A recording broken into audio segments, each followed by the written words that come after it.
কোরআন থেকে বের করে দেখাও তো। তোমার বাপে করছে, তোমার বীরে করছে, তোমার শাইকে করছে, এই করছে, এগুলো কি দলিল নাকি বেটা? ইসলামের দলিল হলো চারটা: কোরআন, হাদিস, ইজমা, কিয়াস। চার দলিলের বাইরে কোনো দলিল নেই। ভাগ স্পষ্ট কথা হুজুর। গোজামিল দিয়ে শুনবো। জীবনে বহুত গোজামিল দিছি, দেখছি যে কোনো লাভ নাই। তাবিল তুবিল করে দেখছি নিজের ইমানই থাকে না। তো এই সমস্ত তাবিল তুবিল বাদ দাও। তন্ত্রমন্ত্রের দিন শেষ, খেলাফতের বাংলাদেশ। তন্ত্রমন্ত্রের দিন শেষ, লিল্লাহে তাকবীর। গণতন্ত্রের দিন শেষ, খেলাফত জিন্দাবাদ। গণতন্ত্র নিপাত যাক। মিছিল দেবো কেন? জিব্বা মোড় হয়ে গেছে। অমুক ভাইয়ের চরিত্র ফুলের মতো পবিত্র, নামাজ পড়ে না, এক গাঞ্জা খায় নিয়মিত। মিথ্যা মিছিল দিতে দিতে দিতে এখন সত্য মিছিল মুখ দিয়ে বাইর হয় না। এই জন্য মিছিল শিখো। হয়তো শরীয়ত, নয়তো শাহাদাত। হয়তো শাহাদাত, ইম্মা শরিয়াত, ইম্মা শাহাদা, ইম্মা শাহাদা, ইম্মা নুসরা। তৈরি আছো মুসলমান? তৈরি হও। Today or tomorrow. এই দেশ হলো, এই শতাব্দী হলো ইসলামের উত্থানের শতাব্দী, ইসলামের বিজয়ের শতাব্দী। যুবক, তোমাকে নিয়ে অথবা তোমাকে বাদ দিয়ে, তুমি যদি এই ট্রেনের সাথে নিজেকে কোন রকম লাগাইতে পারো, বিজয়ের এই ট্রেন, এটা চলবেই। তুমি চাও বা না চাও, তাহলে তুমি সৌভাগ্যশীল। আর যদি এটা থেকে তুমি ছটকে পড়ো, তাহলে তুমি হেরেও যাইবা, হারিয়েও যাইবা। নাস্তিক হওয়া ছাড়া উপায় নেই।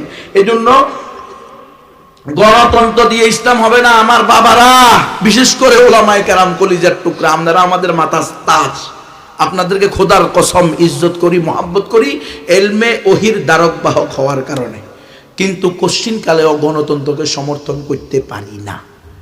This is impossible. We are very sorry. কথা বুঝছেন কি?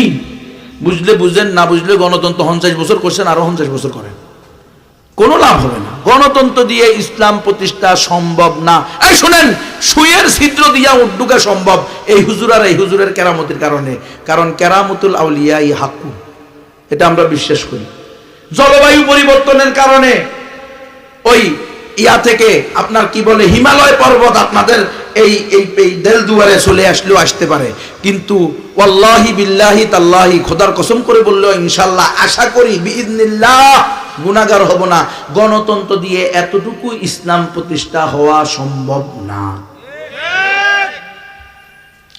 এরে এগুলা কি লেখন যে এই দেশে কোরআন বিরোধী সুন্নাহ বিরোধী কোনো আইন হবে না, কোরআন বিরোধী সুন্নাহ বিরোধী আইন হবে না, এটা তো দূর কি বাত। মোহাম্মদ আলী জিন্নাহ তো এরকম কোরআন শরীফ ধরে বলছে পাকিস্তানের সংবিধান হবে আল কোরআন।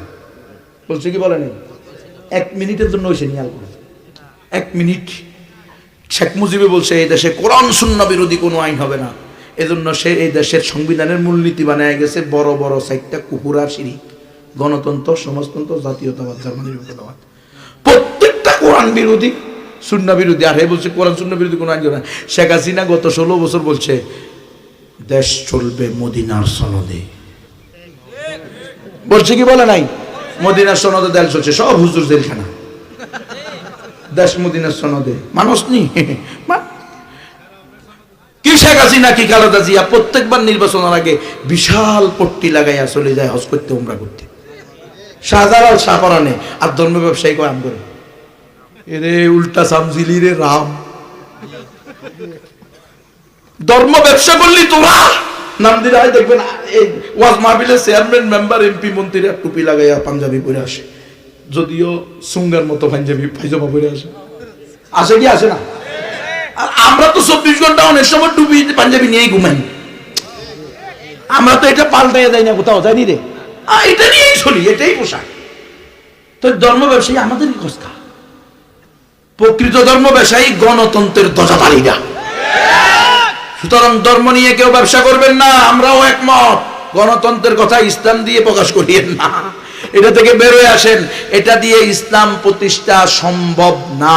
আল্লাহ বুঝার তৌফিক দান করেন। হিন্দুরা বলতে পারো হুজুর তুমি যে বলছো কোরআন ইসলামই একমাত্র সঠিক ধর্ম, এটা তো কোরআন দিয়ে বলছো, আমরা আমাদের ধর্ম মানি, আমাদের ধর্মীয় গ্রন্থ মানি। তো আমি বলবো হিন্দুরা বলো তোমাদের ধর্মের নাম কি? হিন্দু কোনো ধর্মের নাম না, ধর্মের নাম হলো সনাতন, ইস্কন, রাধাস্বামী, ব্রহ্মকুমারী, আর্য সমাজ, নিরঙ্কারী, আরিয়া সমাজ, এমনি ভাবে 14টা আছে। এই দেশের অধিকাংশ হিন্দুরা নিজেদেরকে সনাতন ধর্মের অনুসারী বলে দাবি করে। ও সনাতন ধর্মের অনুসারীরা বলো তোমাদের সবচেয়ে পুরাতন ধর্মীয় গ্রন্থের নাম কি? সেটা হলো বেদ। বেদ হলো 4টা, ঋগ্বেদ, সামবেদ, যজুর্বেদ, অথর্ববেদ। ও হিন্দুরা ঋগ্বেদের 10 নম্বর মণ্ডলের 114 নং সূক্তের 5 নং মন্ত্রে আছে, কট উপনিষদের 2-1 11 নং মন্ত্রে আছে একং ব্রহ্ম দ্বিতীয়ং নাস্তি নেহনা নাস্তি কিঞ্চন।